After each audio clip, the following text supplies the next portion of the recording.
Assalamualaikum warahmatullahi wabarakatuh.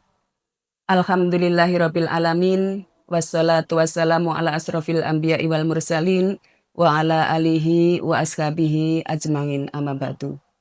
Pertama, puji dan syukur kita panjatkan pada Allah Tuhan yang Maha Kuasa yang telah menurunkan kepada kita Al-Quran sebagai petunjuk hidup di dunia. Tak lupa sholawat serta salam semoga tercurah kepada Nabi Muhammad SAW yang membawa Al-Quran sebagai cahaya bagi umat manusia. Pemirsa sekalian yang dirahmati Allah, wabil khusus anak-anakku, siswa-siswi SMP Negeri 3 Madiun yang berbahagia, tiada terasa, kita telah berada di pertengahan bulan Ramadan, yang pada tanggal 17 Ramadan kita sebut sebagai Hari Nuzulul Quran. Untuk itu, tema kita pada saat ini adalah Al-Quran sebagai operating sistem kehidupan manusia.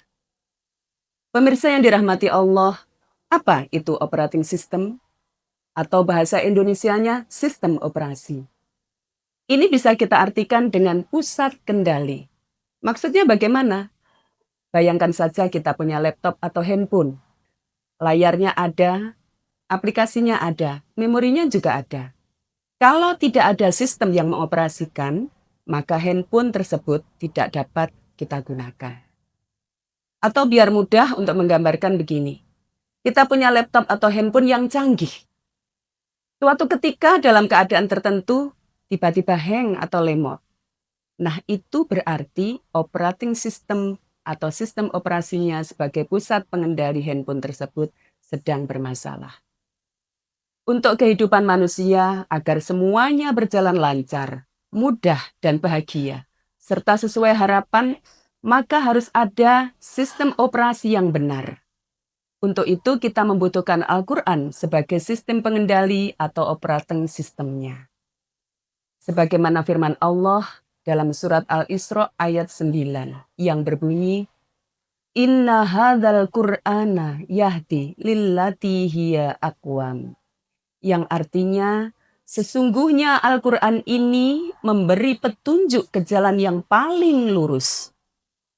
Di dalam surat Al-Baqarah ayat 185 juga disampaikan, Syahrul Ramadan alladzi unzila fihil Qur'an, hudal linnasi wa bayyinatin minal huda wal furqan. Artinya, bulan Ramadan ada di dalamnya diturunkan Al-Quran sebagai petunjuk bagi manusia dan penjelasan-penjelasan mengenai petunjuk ini, serta pembeda antara yang hak dan yang batil. Pemirsa, kedua ayat di atas menjawab pertanyaan kita, mengapa Al-Quran sebagai operating sistemnya manusia? Karena di dalam Al-Quran mengatur segala cara kita memandang masalah, cara kita merespon ujian, cara kita bersyukur atas nikmat Allah. Di dalamnya juga diajarkan tentang akidah, ada syariah, juga ibadah yang mengatur seluruh sisi kehidupan manusia. Termasuk ada larangan, ada perintah, ada berita baik, ancaman, dan juga kisah-kisah yang menjadi teladan bagi kita. Bagaimana Al-Quran itu bisa kita jadikan operating system dalam kehidupan kita? Al-Quran menjadi operating system itu jika ia mengatur cara kita berpikir. Ia juga menentukan standar baik dan buruk. Ia juga bisa kita jadikan rujukan dalam mengambil keputusan. Dan ia membentuk karakter kita. Ada upaya-upaya yang bisa kita lakukan untuk bisa kita jadikan sebagai operating system dalam kehidupan. Yaitu caranya bagaimana? 1. Install di hati dan pikiran kita. Seperti operating system yang terpasang di perangkat, Al-Quran juga harus terpasang di dalam hati kita. Caranya bagaimana? 1. Rutin membaca setiap hari. Selain itu kita juga harus mentadaburi maknanya. Hafalkan ayat-ayat kunci yang itu menjadi pedoman dalam kehidupan sehari-hari. Yang kedua, jadikan Al-Quran itu sebagai default setting. Nah, bagaimana? Bagaimana cara memandang rizki, bukan hanya materi tapi keberkahan. Bagaimana cara menyikapi masalah dengan sabar dan tawakal. Bagaimana cara berinteraksi dengan jujur, adil, lemah lembut. Seperti itu. Yang ketiga, update secara berkala dengan cara belajar kajian-kajian. Sistem operasi itu perlu pembaharuan jika ia ingin optimal. Begitu juga dengan iman, perlu diupdate. Caranya bagaimana pemirsa? Pertama, kaji tafsir. Kita ikuti kajian-kajian Al-Quran.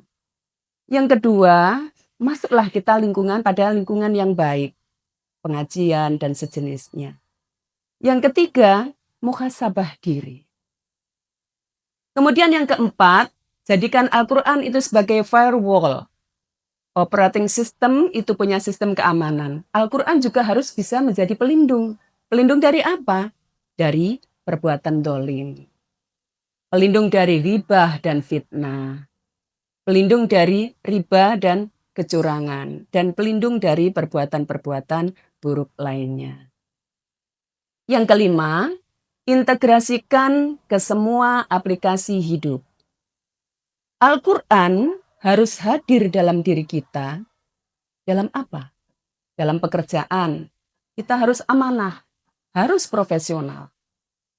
Dalam keluarga, harus ada kasih sayang dan tanggung jawab.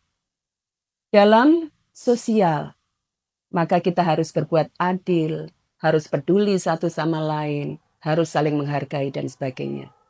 Dalam keuangan, kita harus melihat halal haramnya dan juga keberkahannya. Yang keenam, mulai dari hal kecil tapi konsisten.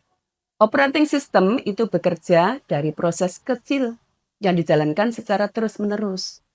Bagaimana caranya? Al-Quran itu bisa kita tadaburi minimal 10 menit dalam sehari.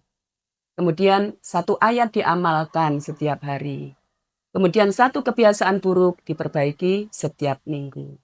Dengan demikian, kalau itu sudah kita lakukan secara terus-menerus, kita jaga, maka insya Allah Al-Quran itu bisa kita jadikan sebagai operating system dalam kehidupan kita sehari-hari.